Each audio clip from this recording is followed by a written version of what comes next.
SRH present ఉన్న IPL టీమ్స్లో one of the dangerous teams అని చెప్పొచ్చు. ఇప్పుడు 2026 ఐపీఎల్కి చాలా అంటే చాలా నెగిటివిటీ తోటి ఎంటర్ అవుతున్నారు సీజన్లోకి.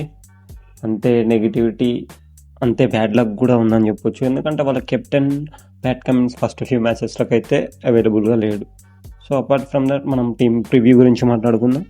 So Sunrisers last 2-3 years నుంచి వాళ్ళ కన్సిస్టెన్సీ, వాళ్ళ బ్రాండ్ ఆఫ్ క్రికెట్ అనేది మొత్తం చేంజ్ చేసేసారు. సో కమింగ్ టు వాళ్ళ బ్యాటింగ్ అయితే ఓకే, బ్యాటింగ్ గురించి అసలు చెప్పాల్సిన పని లేదు.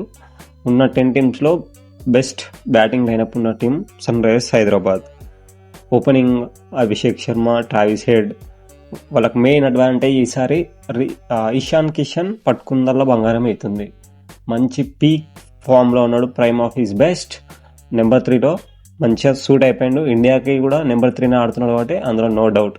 Number 4 Klaasen, number 5 Nitish Kumar Reddy, తర్వాత అనికేత్ వర్మ, లివింగ్స్టన్. నెంబర్ 7 వరకు అయితే వాళ్ళకి ఎలాంటి ప్రాబ్లమ్స్ లేవు. కమింగ్ టు బౌలింగ్, ఫస్ట్ నుంచి అందరు చెప్తూ ఉన్నారు బౌలింగ్ అసలు బాగాలేదు అని చెప్పి. ఇప్పుడు వాళ్ళకి మెయిన్ థింగ్ కూడా వచ్చేసి వాళ్ళ ముందు నడిపే captain plus main bowler Pat Cummins కూడా ఇంజ్యూర్ అయి ఉన్నాడు 4 మ్యాచెస్కి. ఈ ఇష్యూలో వాళ్ళకి కెప్టెన్ని ఎవరు పెట్టారని చెప్పి అదొక ఇష్యూ. సో మనం కెప్టెన్సీని ప్యాట్ కమిన్స్ ఇంజరీ వదిలేద్దాం. So coming to team bowling విషయానికి వస్తే ఓకే, వాళ్ళు మంచి టీమే చేసుకున్నారు. ఎందుకంటే వాళ్ళు దానికంటే ముందు వరుణ్ అరోరాని బౌలింగ్ కోచ్ లాగా తీసుకున్నాడు. వరుణ్ అరోరా మంచి స్కౌటింగ్ చేసి యంగ్ టాలెంట్ మీద నమ్మకం చూపిస్తున్నారు. సో వాళ్ళకు నమ్మకం వల్ల మొత్తం యంగ్ ఫాస్ట్ బౌలింగ్ యూనిట్. అలాగే శివం మావి ఎక్స్పీరియన్స్ క్యాండిడేట్ కూడా తీసుకున్నారు. సో ఆల్సో హర్షల్ పటేల్ ఉన్నాడు, ప్యాట్ కమిన్స్ ఉన్నాడు, Brydon Carse, Eshan Malinga, Jack Edwards, allrounder Carter కూడా అతన్ని కూడా తీసుకున్నారు. స్పిన్ విషయానికి వస్తే అసలు ఎవరికి తెలియని ఇద్దరు ప్లేయర్స్ని తీసుకున్నారు, మల్హోత్రా అండ్ శివాంగ్. ఇద్దరు, ఒక చైనామాన్ బౌలర్, ఒక mystery spinner. So Zeeshan Ansari ఉన్నాడు, హర్ష్ దుబే ఉన్నారు. సో వాళ్ళకు నాకు తెలిసి బౌలింగ్ కనుక వాళ్ళు కరెక్ట్ యూజ్ చేసుకుంటే ఈ బౌలింగ్ యూనిట్ తోటి వాళ్ళు డెఫినెట్గా ప్లే ఆఫ్స్కి వెళ్తారు. కన్సర్న్ ఉంటుంది బికాజ్ వాళ్ళకి ఇన్ఎక్స్పీరియన్స్ అనేది ఉన్నది, బికాజ్ మంచి లీడర్స్ కూడా ఉన్నారు.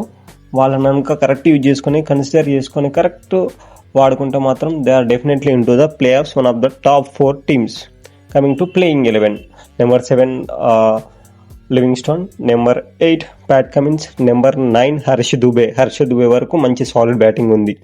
నెంబర్ 10 వచ్చేసి జీషన్ అన్సార్ని పెట్టుకుంటారా లేకపోతే వాళ్ళు కొత్త స్పిన్నర్ యూజ్ చేస్తారా అనేది వాళ్ళ ఇష్టం. నెక్స్ట్ 11 వచ్చేసి హర్షల్ పటేల్ ఫర్ ష్యూర్.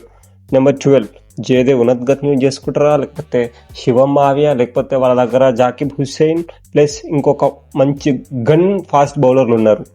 వీళ్ళు పక్కా గేమ్ చేంజర్ అయ్యే అవకాశం ఉంది. సో నెంబర్ 12 ఒక్కో ఫాస్ట్ బౌలర్స్. మీకు పార్ట్ టైమ్గా ట్రావిస్ హెడ్ వేస్తాడు, అభిషేక్ శర్మ వేస్తారు, నితీష్ కుమార్ రెడ్డి కూడా వేస్తారు. ఆల్మోస్ట్ 8, 9, 10 బౌలింగ్ ఆప్షన్స్ ఉన్నాయి. బ్యాటింగ్ కూడా నెంబర్ 10 వరకు కూడా బ్యాటింగ్ చేసే సత్తా ఉంది. సో జస్ట్ వాళ్ళకు ఉందల్లా ఓన్లీ పవర్ ప్లే బౌలింగ్, అది కూడా శివం మావియా లేకపోతే ఇంకో కొత్త బౌలర్ దాన్ని ఫుల్ఫిల్ చేస్తాడు. ప్యాట్ కమిన్స్ కనుక ముందు నడిపిస్తే ఎస్ఆర్హెచ్ని ఆపే ధైర్యం ఎవరికి లేదు. 300 అయితే ఈసారి పక్కా లోడింగ్. బ్యాటింగ్ అయితే అసలు చెప్పని అవసరం కూడా లేదు.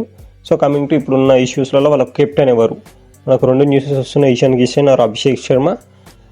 నాకు తెలిసిన రిపోర్ట్స్ ప్రకారం ఇషాన్ కిషన్ అయితే ప్యాట్ కమిన్స్ ఆబ్సెన్స్లో కెప్టెన్సీ చేయబోతున్నాడు హైదరాబాద్కి. చూద్దాం, ఎందుకంటే అతనికి ఆల్రెడీ ఎక్స్పీరియన్స్ ఉంది. చూద్దాం హైదరాబాద్ ఎలా ఆడుతుందో.